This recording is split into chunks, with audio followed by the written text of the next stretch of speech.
All right, another step towards game day. Good prep today. Still got plenty of work to clean up, obviously, when you're playing a good team. What's your reaction and thoughts to the news of Michigan in-person scouting here last year, and who knows even about this year? Yeah, I don't have a lot of really thoughts on it. I haven't been focused on it that much. I mean, ultimately, I think that'll all sort itself out. Reportedly happened in the 21 SEC championship game, too. Anything in the Orange Bowl stand out to you from I just remember the result of that game.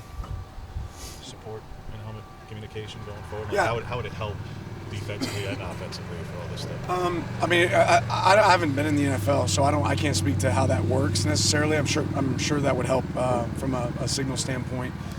Ultimately, you're still going to have signals that you communicate with each other, even if one person's on the field getting the call, somehow they're going to have to relay the call to everybody else unless we're going to go out of a huddle every snap, which is probably not the reality in college football.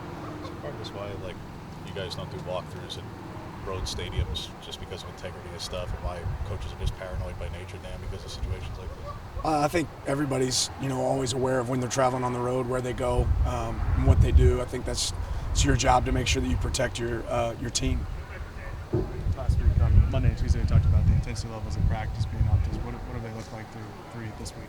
Yeah, we've had good practices, but we have to finish the week off with some great practices as well. But I think our guys are really focused on what it takes to be successful in this game. You said on Monday you guys kind of simplified third down for the defense a little bit. How did the rest of the week go just in third down situations for practice? Talking about this week? Yeah.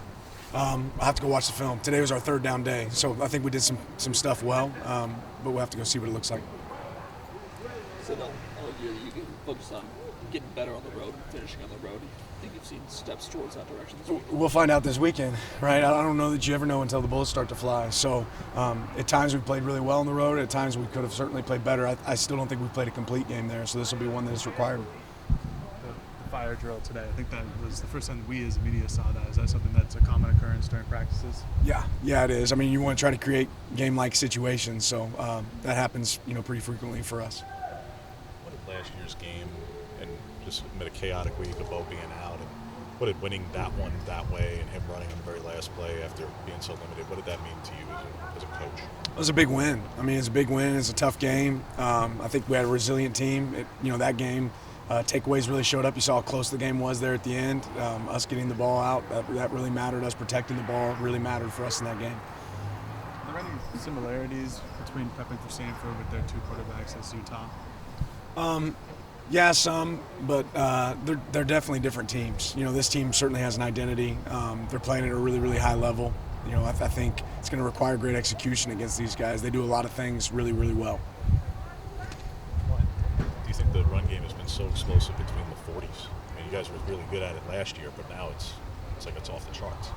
Yeah, I don't know if it's so much about field zone, but I think that we've been able to apply a good amount of tempo that can lead to explosive plays.